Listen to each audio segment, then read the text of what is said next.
আমার বিয়ে হয়েছে ৫ বছর হয়েছে কিন্তু আমার কোনো সন্তান হয়নি। আমার শাশুড়ি সবসময় আমায় অপবাদ দিয়ে কথা বলতো। কিন্তু আমায় কোনো ডাক্তারও দেখাতো না। বলতো আমার সমস্যা। তাই একটা পর্যায়ে আমার সংসার ভেঙে যাওয়ার মতো অবস্থা হলো।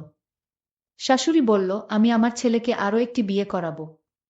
আমি এই কথা শুনে কিছুতেই সহ্য করতে পারছিলাম না। আর তাই বাধ্য হয়ে আমি ডাক্তারের কাছে গেলাম। ডাক্তার বলল, তোমার বাচ্চা হবে কিন্তু আমার কিছু পরামর্শ মানতে হবে। আমি বললাম, ঠিক আছে, আপনি যা বলবেন তাই হবে। ডাক্তার বলল, আমি তোমায় এমন চিকিৎসা দিব যা কাউকে বলা যাবে না। আমিও রাজি হলাম। কিন্তু ডাক্তার সাহেব চিকিৎসার নামে একদিন রাতে আমার সাথে যা করেছিল তা কোনো মেয়ের পক্ষে মেনে নেওয়া সম্ভব ছিল না। তাহলে আসল ঘটনাটি খুলি বলি। আমার নাম ডাক্তার অজয় কুমার। আমি একজন গাইনি বিশেষজ্ঞ ডাক্তার। অর্থাৎ যে সমস্ত মহিলাদের বাচ্চা কাচ্চা হয় না বা গর্ভজনিত সমস্যা, এই চিকিৎসাগুলো আমি দিয়ে থাকি। তাই হাসপাতালে সব সময় সিরিয়ালে আমার গর্ভবতী মহিলা বা যাদের বাচ্চা ধারণ ক্ষমতা নেই, এ ধরনের মহিলাদের সিরিয়াল সবসময় লেগেই থাকে। আর তোমাদেরকে বলে রাখা ভালো, আমি দেখতে বেশ হ্যান্ডসাম। আমার উচ্চতা সরাসরি ৬ ফিট এবং দেখতে অনেকটা ফর্সা। তো যাই হোক বন্ধুরা, আমার কাছে একদিন হঠাৎ করে একটি মেয়ে চিকিৎসা নিতে আসলো। তার সমস্যা হচ্ছে প্রায় ৫ বছর যাবত বিয়ে হয়েছে, কিন্তু বাচ্চা কাচ্চা হচ্ছে না। আর যেহেতু আমি একজন গাইনি বিশেষজ্ঞ এবং আমার এলাকার মধ্যে অনেক নামকরা, তাই মেয়েটি আমার কাছে আসলো এবং সমস্ত কিছু খুলে বলল। তখন আমি তাকে বিভিন্ন রকমের টেস্ট দিলাম এবং পরীক্ষা করে দেখলাম যে তার বাচ্চা ধরার ক্ষমতা সবকিছু ঠিকঠাক আছে। তারপরেও তার বাচ্চা হচ্ছে না। তাহলে কি কারণ হতে পারে আমি চিন্তা করতে লাগলাম। অবশেষে আমি বুঝতে পারলাম এটা তার স্বামীর সমস্যাজনিত কারণ ছাড়া আর কিছু না। তাই আমি তাকে আমার পার্সোনাল চেম্বারে ডেকে পাঠালাম এবং তাকে জিজ্ঞাসা করলাম, তোমার পারিবারিক পরিস্থিতি এখন কেমন? মানে যেহেতু তোমার বাচ্চা হচ্ছে না, এজন্য তোমার শ্বশুর বাড়ির লোকজন তোমার সাথে কেমন ব্যবহার করছে? তখন সেই মেয়েটি অনেক কান্নাকাটি করল আমার কাছে এবং সমস্ত কিছু খুলে বলল যে শ্বশুর বাড়ির শ্বশুর শাশুড়ি থেকে শুরু করে বাড়ির সমস্ত লোক এমনকি এখন নিজের স্বামী ও তার সাথে ভালো ব্যবহার করে না এবং ভালো চোখে দেখতে পায় না, কারণ তার বাচ্চা হচ্ছে না। অর্থাৎ তার সমস্ত দুর্বল পয়েন্টগুলো আমি শুনে নিলাম। আর তারপরে তাকে আমি একটা অফার করলাম যে আমি তোমাকে যে কোনো চিকিৎসার মাধ্যমে বাচ্চা দিতে পারি, তবে একটি শর্ত আছে। সেটা হচ্ছে আমি তোমাকে যে সমস্ত চিকিৎসার কথা বলব সবগুলো মেনে নিতে হবে। কোনোরকম অজুহাত বা আপত্তি করা যাবে না। তাহলেই তোমার বাচ্চা হবে। এ কথা শোনার পর মেয়েটি অনেক খুশি হল এবং বলল, স্যার আপনি যা বলবেন আমি তাই মেনে নেব। তবুও আমার একটি বাচ্চা দরকার, কারণ বাচ্চা ছাড়া আমি আমার শ্বশুর বাড়িতে একদম অসহায় এবং আমরা অনেক গরিব ফ্যামিলির লোক। যদি তারা আমাকে ছেড়ে দেয় তাহলে আমার বাবা অনেক বিপদে পড়ে যাবে। তাই আপনি যেভাবেই হোক আমাকে এই সমস্যা থেকে উদ্ধার করেন। যখন মেয়েটি এই কথাগুলো বলল, আমি ভাবলাম এখন আমি তাকে যা বলি তাই মানবে। আমি বললাম, দেখো তুমি কিছু মনে করো না। আসলে তোমার মধ্যে কোনো সমস্যা আমি দেখতে পাইনি। মেইন সমস্যা তোমার স্বামীর মধ্যে হতে পারে। কিন্তু তুমি যদি এই কথা তোমার স্বামীকে গিয়ে বল, তোমার স্বামী কখনো বিশ্বাস করবে না এবং তোমাকে উল্টো বকাবকি করবে এবং তালাক দিয়ে দিবে, কারণ তোমার সব কিছু ঠিকঠাক আছে। এ কথা শোনার পর মেয়েটি প্রথমে একটু ধুম ধরে চিন্তা করল। তারপর বলল, আচ্ছা স্যার, ঠিক আছে, আপনি যে চিকিৎসা দিবেন সেই চিকিৎসা আমি মেনে নিব, কিন্তু আমার বাচ্চা অবশ্যই চাই। আমি বললাম, আমি তোমাকে যে চিকিৎসাটা করব সেটা কাউকে বলা যাবে না। মেয়েটি বলল, ঠিক আছে স্যার, আমি কাউকে বলবো না। আমি বললাম, আমি তোমাকে চিকিৎসা দেওয়ার পর যদি তোমার বাচ্চা না হয়, যদি বাচ্চা না হয় তাহলে আমি বুঝব। ডাক্তারের কথা শুনে আমি অনেক আস্থা পেলাম। কত ডাক্তার কবিরাজ দেখিয়েছি, তাও সন্তান হলো না। আর আপনার চিকিৎসার মাধ্যমে আমি মা হতে পারবো, এটা ভেবে আমার অনেক খুশি মনে হলো। তারপর আমার সঙ্গে বোঝাপড়া করবে। তাহলে তুমি যদি রাজি থাকো, দেরি না করে আমি তোমার চিকিৎসা শুরু করে দিতে পারি। তখন মেয়েটি বলল যে স্যার আপনি এখনই করতে পারেন চিকিৎসা। আমি বললাম, আমি তোমাকে যে চিকিৎসা করব সেটা এখানে সম্ভব না। তাহলে কোথায় সম্ভব? আপনার যেখানে সম্ভব সেইখানেই আমার চিকিৎসা করুন স্যার। স্যার, চিকিৎসার খরচ সম্পর্কে আপনার চিন্তা করতে হবে। আমার বাবার বাড়ি থেকে দেওয়া গয়নাগুলো আমি বিক্রি করে দেব। ডাক্তার বলল, আরে আমি তোমার চিকিৎসা করব, এটাতে তোমার খরচ তেমন হবে না। খরচ হবে না বললেই চলে। আমি বললাম, ডাক্তার সাহেব আপনি অনেক দয়ালু মানুষ। আপনার কথা শুনে আমার অনেক ভালো লাগছে। ডাক্তার সাহেব বলল, ঠিক আছে, আমি তোমাকে যেদিন আসতে বলবো সেই দিন তুমি আসবে। আর হ্যাঁ, আমার এই চেম্বারে চিকিৎসা করা যাবে না।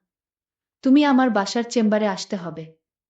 আমি ডাক্তারের কথা শুনে বললাম, ঠিক আছে স্যার, আপনি যেখানে বলবেন আমি সেই জায়গায় গিয়ে আমি চিকিৎসা নিব।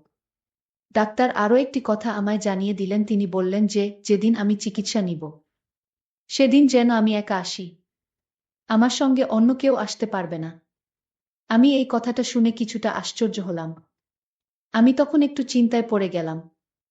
মনে মনে ভাবলাম, চিন্তা করলে হবে না। আমার চিকিৎসার মাধ্যমে বাচ্চা চাই।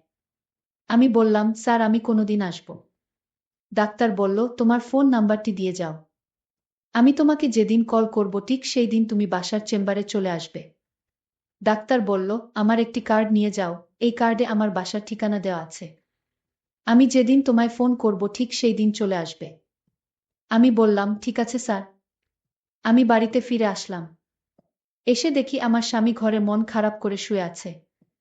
আমার স্বামী আমায় জিজ্ঞেস করল, কোথায় গিয়েছিলে তুমি? আমি বললাম, আমি একটু বাপের বাড়ি গেছিলাম। আব্বার শরীরটা তেমন ভালো ছিল না তাই। আমার স্বামী বলল, আমার কাছ থেকে অনুমতি নেওয়ার প্রয়োজন ছিল না। আমি তাকে বললাম, দেখো আমি তোমার নাম্বারে ফোন দিয়েছিলাম। তখন তোমার ফোন বন্ধ ছিল আর তাছাড়া তুমি বাড়িতে ছিলে না।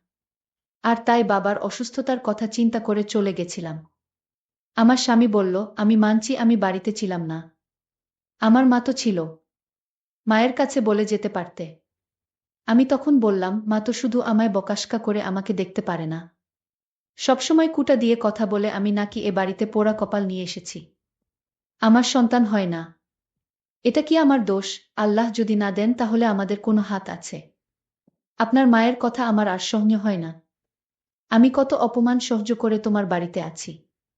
আমি এতে কিছু মনে করি না। আমি আম্মার কথায় কিছু মনে করি না। আমি ভাবি যে এরকম সবার বেলায় হতে পারে। আমার স্বামী বলল, তাই বলে কি আমার মায়ের কাছে বলে যাবে না? আমি বললাম, ঠিক আছে, এইবার আমার ভুল হয়ে গেছে। আমি এখন থেকে কোথাও গেলে আমি আপনাকে না পেলে মাকে বলে যাব। আমি জানি এখন আমার স্বামীর কাছে ভুল স্বীকার না করলে সে সারাক্ষণ বকবক করবে।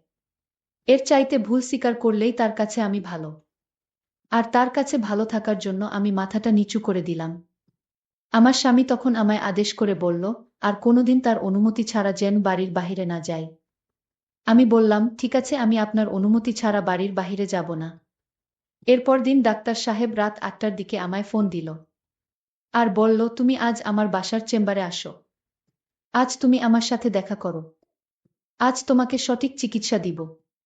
আমি বললাম, ডাক্তার সাহেব এখন তো রাত হয়ে গেছে, দিনে আসলে হয় না। ডাক্তার সাহেব তখন আমায় ধমক দিয়ে বলল, তুমি কি আমারে অন্যদের মতো মনে করো? আমি একজন ডাক্তার, আমি সারাদিন বিজি থাকি। আমার প্রতিদিন হাজার হাজার রোগী দেখতে হয়। কিন্তু তোমার রোগটা একটু ভিন্ন, তাই তোমাকে আমার বাসার চেম্বারে আসতে বললাম। তুমি মনে করছো আমি দিনে ফ্রি থাকি? আমার রাতে ছাড়া আর সময় নাই। যদি চিকিৎসা নিতে চাও তাহলে আজ চলে এসো। আমার মতো এরকম ডাক্তার আর পাবে না। আমি ডাক্তারকে বললাম, ডাক্তার সাহেব আমি আসছি।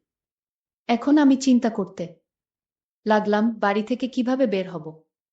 কারণ আমি যদি রাতে ঘর থেকে বের হই তাহলে আমার স্বামী আমাকে সন্দেহ করবে। আর তাই আমি এখন কি বলে ঘর থেকে বের হই? মাত্র ২ দিন আগে আমি আমার স্বামীর সাথে মিথ্যা কথা বলে ঘর থেকে বের হলাম। আজ যদি জানতে পারে আমি আবার না বলে ঘর থেকে বাহিরে গেছি তাহলে আমার সমস্যা হবে। আমি এক মহাচিন্তায় পড়ে গেলাম। অন্যদিকে ডাক্তার আমার জন্য অপেক্ষায় আছে। আমি এখন কি করব? আমি সিদ্ধান্ত নিলাম আমার আজ যে করে হোক আমার ডাক্তারের কাছে যেতে হবে আর চিকিৎসাটা নিতে হবে। আমি আমার শাশুড়ি মাকে মিথ্যা বললাম, মা আমি কিছুক্ষণের জন্য আমার বাপের বাড়ি যাব। আমার বাবা খুব অসুস্থ, আমার এখনই চলে যেতে হবে। আমার স্বামী ঘরে ছিল না। আমি আমার স্বামীকে ফোন দিয়ে বললাম, আমার এখন বাপের বাড়ি যেতে হবে, কারণ আমার বাবা খুব অসুস্থ। আমার স্বামী বলল, ঠিক আছে চলে যাও। আমি তাড়াতাড়ি বোকরা পরে আমি রেডি হয়ে বাড়ি থেকে রওনা দিলাম। আমার শাশুড়ি মা আমার কথার কোনো উত্তর দিল না।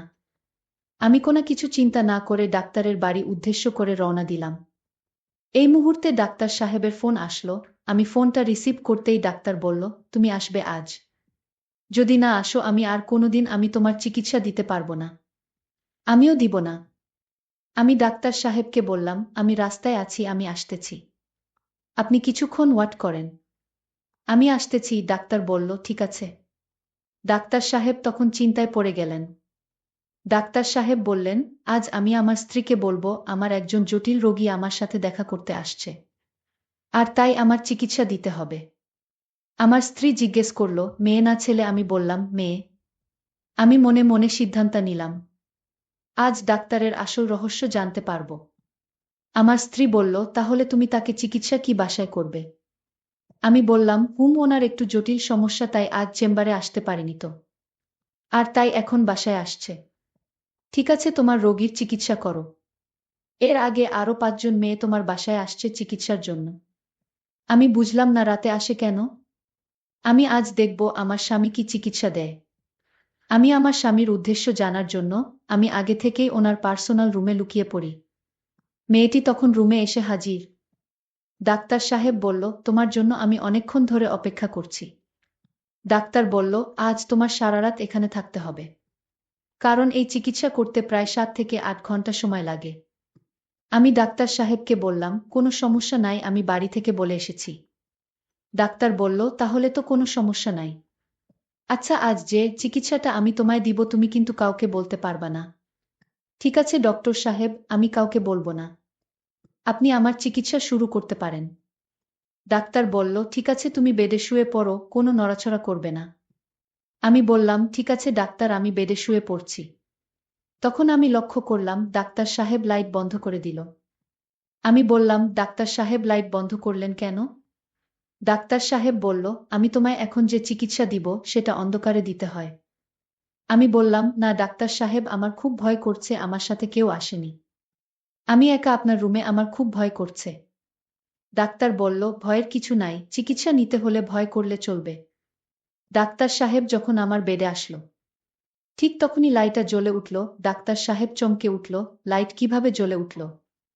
বাড়িতে কি ভূত এসেছে নাকি? আমার প্ল্যানটাই নষ্ট করে দিল। তখন আমার স্ত্রী বলল, হ্যাঁ, বাড়িতে ভূত এসেছে। এই যে দেখতে পাচ্ছ, আমিই তো ভূত। আমি বললাম, আশ্চর্য, তুমি না আমার রুমে ঘুমিয়েছিলে, তুমি এখানে কি করে আসলে? আমি বললাম, তোমার আসল চিকিৎসাটা দেখার জন্য আমি আগে থেকেই ঘরে লুকিয়েছিলাম। এই বুঝি তোমার চিকিৎসা? আমার স্ত্রীকে বললাম, তুমি যা ভাবছো আমি ঠিক তেমনটা নই। মেয়েদেরকে মিথ্যা কথা বলে তুমি এইভাবে চিকিৎসার নামে এসব করো। আমি ডাক্তার সাহেবের স্ত্রীর কথা শুনে চমকে উঠি, হায় আল্লাহ, আমি আজ বেঁচে গেলাম। আমি ডাক্তার সাহেবের উদ্দেশ্য বুঝতে পারিনি। তার বাহিরের চেহারাটা অনেক সুন্দর, কিন্তু ভিতরের দৃশ্যটা যে এত নোংরা আমি জানতাম না। আজ হয়তো আমি ডাক্তার সাহেবের স্ত্রীর জন্য বেঁচে গেলাম। ডাক্তার সাহেবের স্ত্রী আমাকে বলল, এই মেয়ে, তোমার বাড়ি কই? আর তোমার মা বাবা স্বামী কেহ নাই? তোমার মাথায় কি সমস্যা আছে নাকি এই এত রাতে কেউ একা একা চিকিৎসা নিতে বের হয়? আমি তখন কেঁদে বললাম, দেখুন, আমার স্বামী আমারে কোনোদিন ডাক্তার দেখায় না। সে নিজেও ডাক্তার দেখায় না। ডাক্তার সাহেবের স্ত্রী বলল, আচ্ছা, আমার স্বামী তোমার রিপোর্ট দেখেছে? আমি বললাম, হে, আমার কোনো সমস্যা নেই, রিপোর্ট ভালো। তোমার সমস্যা নাই, তাহলে তুমি চিকিৎসা নিতে আসলে কেন? চিকিৎসা নিবে তোমার স্বামী। আমি তোমার স্বামীর জন্য কিছু ওষুধ দিয়ে দিচ্ছি, এগুলো নিয়ম করে খাওয়ালে ইনশাল্লাহ ঠিক হয়ে যাবে। বন্ধুরা, আজকের গল্পটি এখানেই শেষ করলাম। ভালো লাগলে চ্যানেলটি